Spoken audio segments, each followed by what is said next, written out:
Dan pemirsa, untuk membahas informasi selengkapnya, kami sudah terhubung dengan pengamat Timur Tengah Dina Sulaiman. Selamat sore. Selamat sore, Bu Dina. Baik, selamat sore Mas Camat. Baik, Bu Dina, kalau kita lihat bahwa yang sudah ditawarkan oleh Amerika Serikat terkait dengan gencatan senjata, apakah hal ini adalah langkah yang tepat? Baik, ya seperti sebelumnya sebelum bulan Maret ya, itu Trump juga sudah membantu untuk tercapainya gencatan senjata dengan bantuan Qatar tentu saja dan beberapa negara Arab seperti Mesir. Tapi yang kita lihat apa yang terjadi waktu itu, Hamas sudah melepas beberapa sandera sesuai kesepakatan dan orang-orang Palestina juga ada yang sudah dibebaskan oleh Israel. Tapi yang terjadi adalah Israel kembali membombardir Gaza sampai hari ini.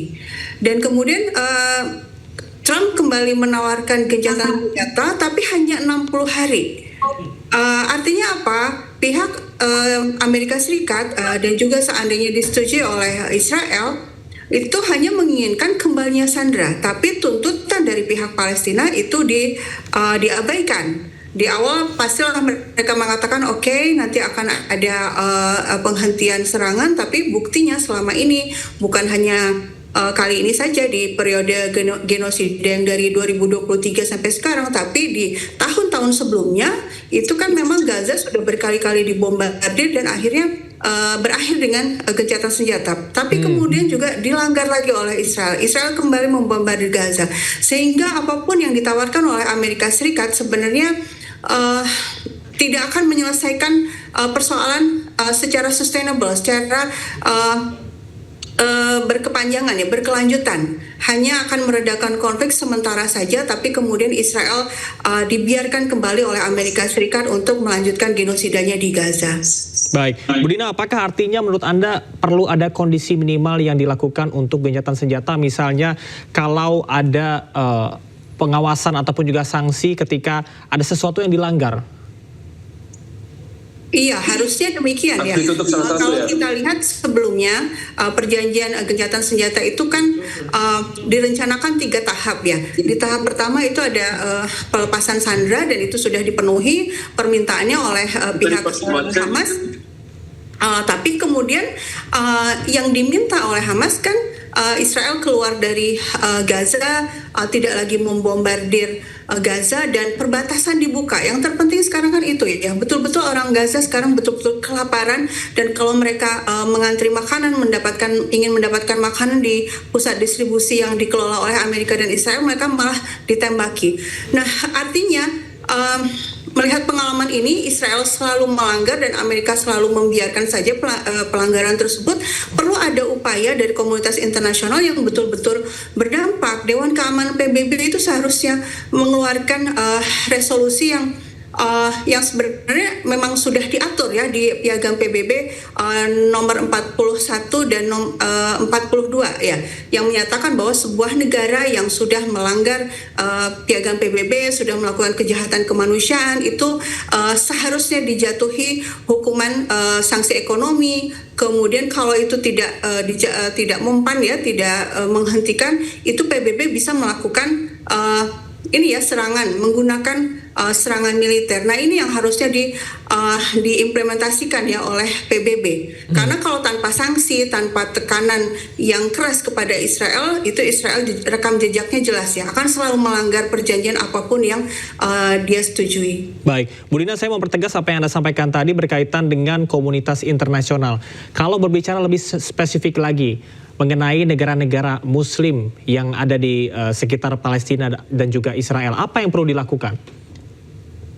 Sebenarnya ada satu kekuatan besar yang dimiliki oleh negara-negara Muslim, bukan hanya terbatas yang di sekitar Palestina saja, tapi di negara-negara lain, termasuk negara-negara non-Muslim juga ya. Seluruh dunia sebenarnya punya power untuk menekan Israel, untuk memaksa dia agar menghentikan genosidanya di Gaza.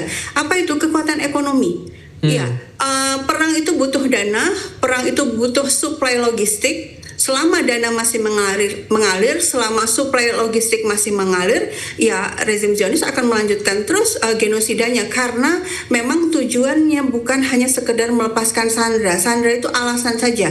Mereka betul-betul ingin mengosongkan Gaza sebenarnya, karena ingin menduduki Gaza.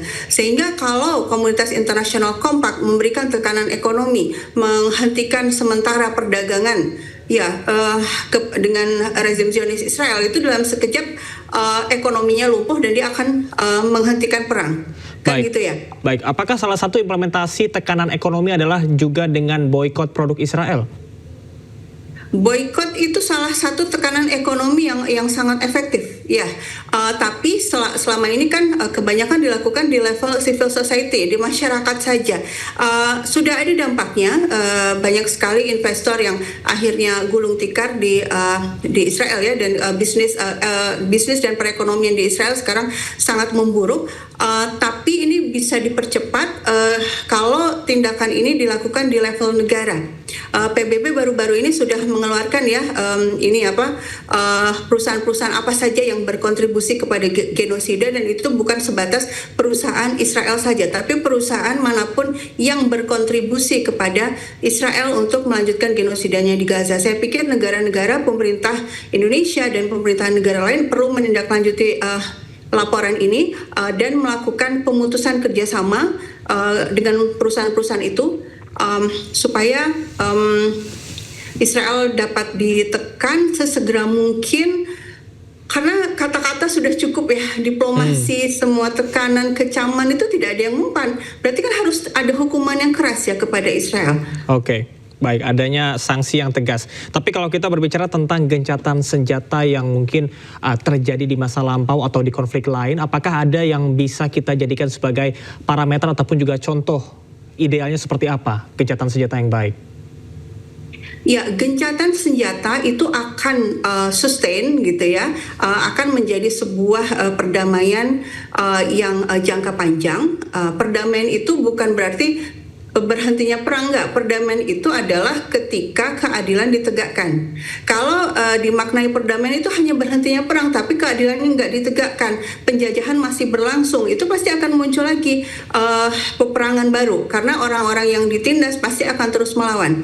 Berarti kalau memang menginginkan perdamaian abadi, menginginkan situasi ini betul-betul selesai, tidak ada lagi kekerasan di sana, ya, tegakkan keadilan. Nah, gencatan senjata yang berkeadilan ini hanya bisa dicapai kalau hak-hak orang yang tertindas, hak-hak orang yang diduduki, bangsa yang sedang diduduki itu diberikan. Artinya apa? Mediatornya harus orang-orang yang adil, harus negara yang adil, bukan negara yang memihak salah satu pihak, gitu ya. Kalau di sini seandainya Amerika yang menjadi mediator, sudah jelas Amerika pro Israel, pasti tidak akan mengupayakan keadilan di antara kedua pihak ini, sehingga gencatan senjata kalaupun ada seperti yang sekarang disampaikan kan cuma 60 hari. Terus maksudnya gimana? 60 hari mau dibom lagi, kan itu tidak masuk akal, ya. Dan pihak Palestina sendiri juga sebenarnya dari awal tidak ingin ada gencatan senjata sementara. Mereka inginnya berhenti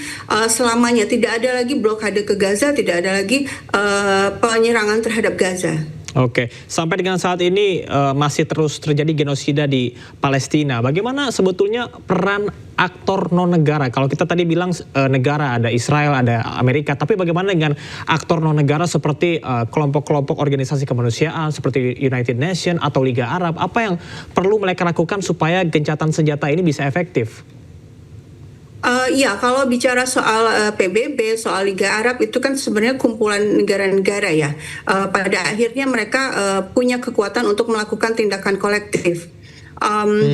Ya, selama ini kita lihat PBB, Liga Arab, Oki itu terbatas pada seruan, pada himbauan, pada kecaman, gitu ya. Tidak ada tindakan yang tegas. Misalnya yang tadi itu, kalau misalnya Liga Arab ini bisa kompak di antara mereka untuk menghentikan perdagangan, ya, kerjasama ekonomi dengan Israel, itu akan ada dampaknya. Kalau sekarang kan masih belum terlihat. Justru kalau aktor non negara kita lihat bagaimana yang betul-betul membantu itu justru malah milisi-milisi bersenjata ya, yang bisa memberikan tekanan kuat. Misalnya kita lihat Hizbullah dulu ya, sekarang masih ada mereka setelah diserang juga oleh Israel, mereka masih ya ada proses konsolidasi. Terus kita lihat bagaimana milisi di Irak itu juga membantu dengan cara menyerang pangkalan militer Amerika ya di Irak dan di Suriah. Maksudnya apa? Karena Amerika kan mendukung Israel, jadi mereka bisa membantu dengan cara menyerang Amerika Serikat. Dan kemudian kita lihat bagaimana Ansarullah Yaman juga membantu dengan mengirimkan ini ya rudal ke Israel. Nah, ini peran aktor-aktor non negara saya pikir ini cukup signifikan ya, membuat Israel kewalahan juga, dan kita lihat bagaimana orang-orang Israel akhirnya eksodus ya karena mendapatkan serangan tersebut, dan ketika orang-orang Israel keluar, bisnismen keluar, investor keluar, nah ini akan semakin memperlemah ekonomi Israel, sehingga ya kita sih, kalau saya optimis jika situasi ini terus berlanjut ya, maksudnya tekanan-tekanan dari berbagai lini itu terus berlanjut ya, rezim Zionis Israel pada akhirnya bisa dikalahkan. Baik, Bu Dina, penjelasan Anda ini semakin menarik, namun kita akan jeda sejenak. Dan pemirsa jangan kemana-mana, usai jeda berikut ini kami akan segera kembali, tetaplah di iNews Sore.